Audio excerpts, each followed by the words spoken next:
ಬೆಂಗಾಲ್ನಲ್ಲಿ sir Suvendu ಅಧಿಕಾರಿ ಅವರ PA ಅನ್ನ ಪಾಯಿಂಟ್ ಬ್ಲಾಂಕ್ ನಲ್ಲಿ ಒಂದ್ ಕಡೆ ಶೂಟ್ ಮಾಡಿರುವಂತದ್ದು, ಅವರು ಮೃತರಾಗಿದ್ದಾರೆ. ಎರಡನೇದು ಬಿಜೆಪಿ ಕಾರ್ಯಕರ್ತನ ಮೇಲೂ ಕೂಡ ಶೂಟ್ ಔಟ್ ಆಗಿದೆ. ಪೊಲಿಟಿಕಲಿ ಈ ಟೈಮ್ ನಲ್ಲಿ ಮೋಟಿವೇಟ್ ಆಗಿರ್ಬೋದು ಅನ್ಸುತ್ತಾ, ಅಥವಾ ಇದನ್ನ ಯಾವ ತರ ನೋಡ್ತೀರಾ ಸರ್? ಯಾಕಂದ್ರೆ ಬೇರೆ ದೇಶದಲ್ಲಿ ಬಿಜೆಪಿ ಅಧಿಕಾರಕ್ಕೆ ಬರುವಂತ ಸಾಧ್ಯತೆ ಅಲ್ಲ, ನನಗೆ ಅದರ ಬಗ್ಗೆ ಹೆಚ್ಚು ಮಾಹಿತಿ ಇಲ್ಲ. ಆದರೂ ಕೂಡ ಪೊಲಿಟಿಕ್ಸು ಎಲೆಕ್ಷನ್ಸ್ ಆದಮೇಲೆ, ಪ್ರತಿ ಸಾರಿ ಎಲೆಕ್ಷನ್ಸ್ ಆದಮೇಲೆ ಅನೇಕ ರಾಜ್ಯಗಳಲ್ಲಿ ಈ ರೀತಿ ಗೊಂದಲಗಳು ಮತ್ತು ಇವೆಲ್ಲ ಆಗಿರುವಂಥದ್ದು ಹಿಂದೆ ಒಂದು ಹಿಸ್ಟ್ರಿಗಳೇ ಇದ್ದಾವೆ. ಆದರೆ ಇದು ಆಗಬಾರ್ದು, ಆ ರೀತಿ ಆಗಬಾರ್ದು. ಅದನ್ನು ಎಲೆಕ್ಷನ್ ಕಮಿಷನ್ನು ಗಮನದಲ್ಲಿಟ್ಟುಕೊಂಡು ಕಂಟ್ರೋಲ್ ಮಾಡಿಸ್ಬೇಕು ಅವರು.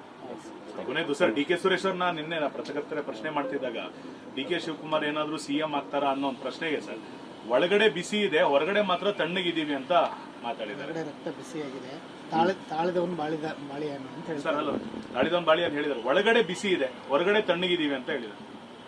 ಈಗ ನಾನೇನು ಮಾಡಬೇಕು ಅದಕ್ಕೆ? ಹೈಕಮಾಂಡ್ ಮಟ್ಟದಲ್ಲಿ ಆ ರೀತಿಯ ಚರ್ಚೆಗಳಿವೆ ಸರ್. ಬಂದಾಗ ಸರ್, ದಶಕಗಳಿಂದ ಸ್ನೇಹಿತರಾಗಿದ್ದಂತ DMK ಮತ್ತೆ ಕಾಂಗ್ರೆಸ್ ಈಗ ಎರಡು ಭಾಗ ಆಯ್ತು. ಯಾಕಂದ್ರೆ DVK ಸಪೋರ್ಟ್ ಸೂಚನೆ ಕೊಟ್ಟಿರುವಂತದ್ದು ಸರಿಯಲ್ಲ ಅನ್ನೋದು DMK ನಾಯಕರ ಅಭಿಪ್ರಾಯ. ಜೊತೆಗೆ ಬಿಜೆಪಿ ಅವರು ಕೂಡ ಸರ್, ಈಗ ಕಾಂಗ್ರೆಸ್ ನಂಬೇಡಿ, ಬೆನ್ನಿಗೆ ಚೂರಿ ಹಾಕುತ್ತೆ ಅನ್ನುವಂತ ಆರೋಪಗಳನ್ನು ಮಾಡ್ತಿದ್ದಾರೆ. ಅವ್ರು ಎಷ್ಟು ಜನಕ್ಕೆ ಚೂರಿ ಹಾಕಿದ್ದಾರೆ? ಭಾರತೀಯ ಜನತಾ ಪಾರ್ಟಿ ಅವ್ರು ಯಾರ್ಯಾರಿಗೆ ದೇಶದಲ್ಲಿ ಎಲ್ಲೆಲ್ಲಿ ಚೂರಿ ಹಾಕಿದ್ದಾರೆ ಅದನ್ನು ಮರ್ತು ಬಿಡ್ತಾರೆ ಅವ್ರು ಹೇಳೋದನ್ನ. ಏನು ಒಂದೊಂದ್ಸರಿ ಏನಾಗುತ್ತೆ, ಜಾಣ ಕುರುಡು ಅಂತಾರಲ್ಲ, ಹಾಗೆ ಮರ್ತು ಹೋಗ್ಬಿಡ್ತಾರೆ ಅದೆಲ್ಲ. ನಾವು ಹೌದು, ಇದು ಪಾಲಿಟಿಕ್ಸ್ ಈಸ್ ಆಲ್ ಪಾಸಿಬಿಲಿಟೀಸ್. ಈಗ ಸರ್ಕಾರ ಅಲ್ಲಿ ನಡೀಲೇಬೇಕು. ಅದಕ್ಕಾಗಿ ನಾವು ಜನರ ದೃಷ್ಟಿಯಿಂದಾದರೂ ಒಂದು ಸರ್ಕಾರ ಅಲ್ಲಿ ಬರಬೇಕಲ್ವಾ. ಆ ದೃಷ್ಟಿಯಿಂದ ಕಾಂಗ್ರೆಸ್ಸು ಅವರಿಗೆ ನಾವು ಸಪೋರ್ಟ್ ಮಾಡ್ತೇವೆ ಅಂತ ಹೇಳಿರ್ಬೋದು.